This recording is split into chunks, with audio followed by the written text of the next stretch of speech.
আনন্দে প্রান্তিক জনগোষ্ঠীকে একীভূত করতে এগিয়ে আসতে হবে বলে মন্তব্য করেন এ এম মাহবুব চৌধুরী। বিস্তারিত দেখুন ডেস্ক রিপোর্টে।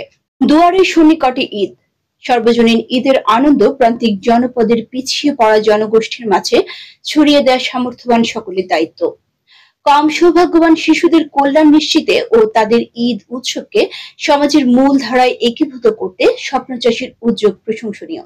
মানবাধিকার সংগঠন বাংলাদেশ গণতান্ত্রিক প্ল্যাটফর্ম আয়োজিত দুদিনব্যাপী সুবিধা বঞ্চিত শিশু ও প্রান্তিক জনগোষ্ঠীদের নিয়ে ঈদ আনন্দ উৎসবে উদ্বোধনী অনুষ্ঠানে উদ্বোধক ও প্রধান অতিথির বক্তব্যে Chattogram metropolitan chamber of commerce and ইন্ডাস্ট্রিজের vice president A M Mahbub Chowdhury উপরোক্ত কথাগুলো বলেন।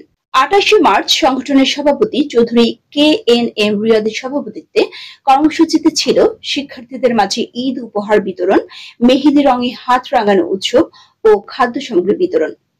এসডিজি ইউথ ফোরামের দপ্তর সম্পাদক মিনহাজুর রহমান শিহাবের সঞ্চালনায় অনুষ্ঠানে বিশেষ অতিথি ছিলেন চট্টগ্রাম মা ও শিশু হাসপাতালের ট্রেজারার শিক্ষাবিদ ডক্টর মোহাম্মদ সানাউল্লাহ, শিক্ষা অনুরাগী লায়ন মোহাম্মদ সাজ্জাদউদ্দিন, বাংলাদেশ গণতান্ত্রিক প্ল্যাটফর্মের লন্ডন সমন্বয়ক তানভীর কাদের খান, সংগঠনের সাধারণ সম্পাদক আব্দুর রহিম, প্রাবন্ধিক নিসার আহমেদ খান, এসডিজি ইউথ ফোরামের সভাপতি নোমানুল্লাহ বাহার।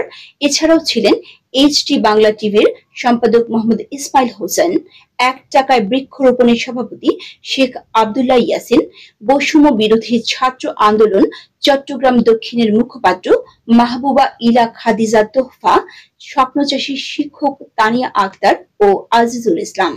Text news, HT Bangla.